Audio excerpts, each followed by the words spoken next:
And then came April of 1933, when they wanted to try out the system, you know, trial run, to see whether it works the way they want it to work. Trial run. While we, the scholars of Islam, were sleeping or eating halwa. So guess what they did? Up to 1933, you could go to any bank in the United States with $20 US in paper, and you'll get your ounce of gold. It was redeemable. But in April of 1933, Uncle Sam declared that it is now illegal for anyone to keep gold. You could keep jewelry, no problem. On the 6th of April, you will find it in this book somewhere, you will find a declaration. I have printed it in the book. He made a declaration, a law, prohibiting anyone to keep gold as coins or as bullion. You had to sell your gold to Uncle Sam, that's the US government, at the exchange of $20 to 1 ounce of gold. If after a certain date you were found with any gold coins or gold bullion, we jailing you for 6 months, and we could also fine you $10,000. So everybody went very quick and they sell their gold to Uncle Sam. Of course, trusting Uncle Sam, because he print on the thing, "In God we trust." After Uncle Sam had exchanged all the gold for paper, then Uncle Sam removed the ban on gold. But before he removed the ban on gold, he changed the price of gold. Meaning, he changed the value of the paper. He now made it $35 to 1 ounce of gold. And he said, you better buy back your gold quick before I change it again. And so the American people woke up to the horror that their own government had ripped them off by almost half of their wealth. Where were the learned scholars of Islam when this happened? Did they not understand that this was a trial run for what is to come in the future? Where were the muftis issuing fatwa all the time? Did they not understand what was happening? Why were we not taught this subject when we were students? Why is it that there were no teachers teaching this subject to us? Nowhere. Not in Al-Azhar University, nowhere. May Allah have mercy on them who came before us. But we have a right today to ask, why were there no teachers? Why were there no scholars of Islam attempting to understand what was happening in the world of money? When we bought back our gold from Uncle Sam at $35 an ounce, we were robbed of almost half of our wealth. And so now you can understand what happens when the value of money falls. My loss is their gain. Malcolm would have understood it, but the rest of us can't understand it. My loss is your gain. There is an invisible transfer of wealth. Every time the value of that money falls, an invisible transfer of wealth from the innocent masses to a blood-sucking predatory elite. It is not that they simply want to get rich, to buy Mercedes-Benz, sports Mercedes-Benz, and have swimming pool in the backyard and all these things. No! That is not the purpose of their ripping us off. It is far worse than that.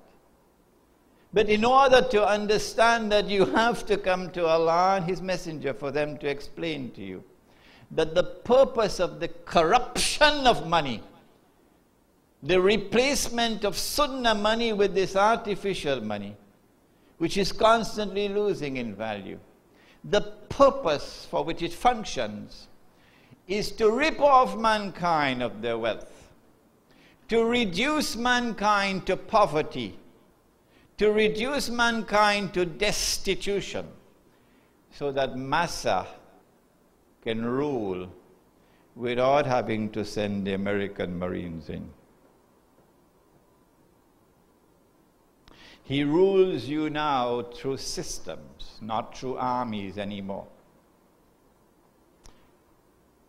He has another plan up his sleeve when he reduces us to poverty and destitution in a wealthy country like Trinidad, with boundless energy resources, with such a vibrant economy, with such a literate population, with such excellent infrastructure, because a small island, we have roads everywhere you could travel. In a small economy like a small island like Trinidad, how do we explain? And these are the words of a government minister on television. I heard him with my own ears. That 70%,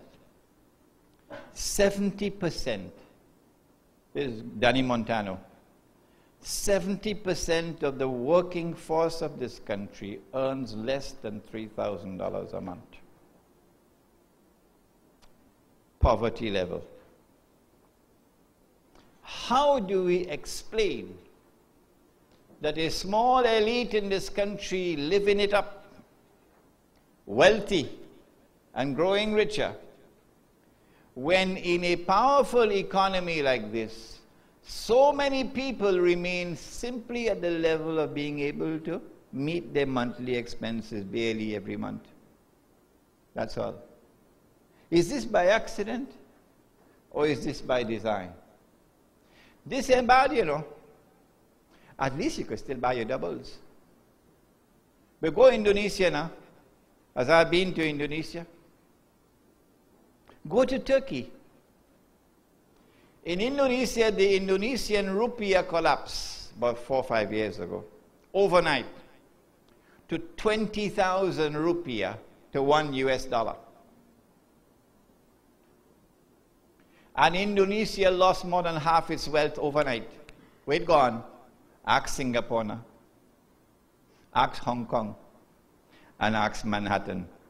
They wouldn't tell you. That way it gone. The banking industry has sucked it up. But if Indonesia bad, listen to Turkey. Until the Turkish government just acted about 2 or 3 months ago. Do you know what was the value of a Turkish lira? 1.6 million Turkish liras equal $1 US. You want to buy a loaf of bread, you have to carry a wheelbarrow with money?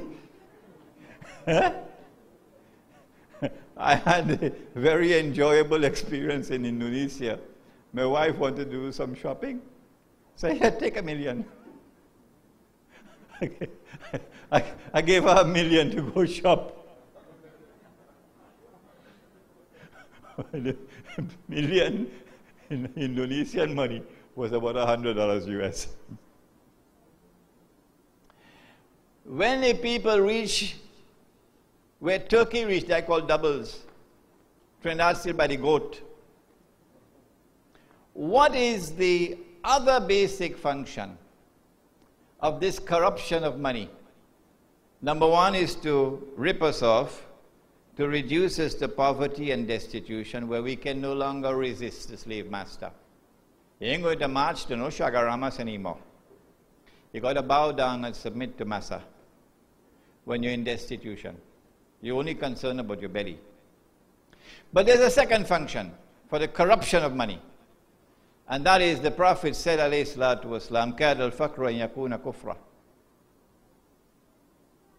that poverty and destitution can lead a people to kufr. They know that that land out there is oppressing Muslims, waging war on Islam. They know it. But they say, breads is a matter of bread and butter. Eh? I want my US visa. Me ain't going to jeopardize my US visa for none of your Islam out there. So you stay away from me. Eh? I want to protect my US visa. So كَادَ الْفَقْرُ أَنْ يَكُونَ كُفْرًا. Poverty can lead a people to kufr, to betray Allah and His Messenger for a US visa. So you could go up to New York and buy 2 suitcases full, bring it back down and sell.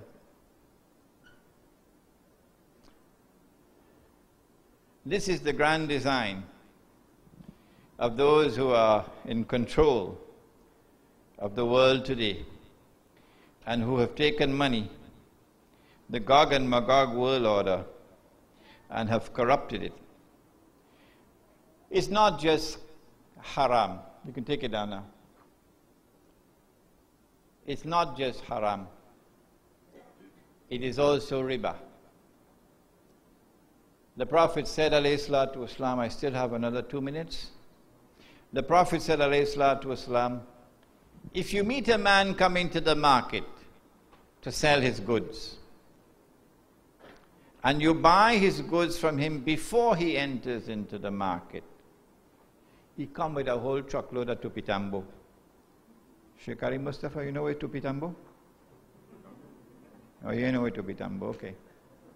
Mazinga, show him what is tupitambo. The man come with a whole truckload of tupitambo. And you buy tupitambo from him for $2 a pound, wholesale. But when he went in the market, he found he could get $3 a pound, wholesale. The Prophet said, that's riba. You ripped him off. You ripped him off. It is an unjust transfer of wealth. Your gain was his loss. That man will never want to do business with you again. He wouldn't even want to shake hands with you again. Well, in the same way that rip-off was riba, this rip-off is also riba. Except that this is the biggest rip-off since Adam alayhi salam set foot on earth. What shall we do about it? When we come back, inshallah, this afternoon, we have one more lesson to teach before we turn to the question, what shall we do about it? How shall we respond to it? That lesson that we'll turn to when we come back this afternoon is money not just leaking and losing value, but money being lent on interest. ربنا تقبل منا إنك أنت السميع العليم وتب علينا يا مولانا إنك أنت التواب الرحيم برحمتك يا أرحم الراحمين. We have until 1:45, and I don't want only questions. I want you to also comment, your comments. And I want to see audience interaction. We have sitting in this audience today, alhamdulillah, people with considerable experience in this field. Our brother Imtiaz is here, one of the pioneers in this country in this field. We're very happy to have him here. So we'd like to see some interaction from the audience, talking to each other, in addition to questions to pose to me. Okay, shall we start? Anyone wants to make a comment? Yes?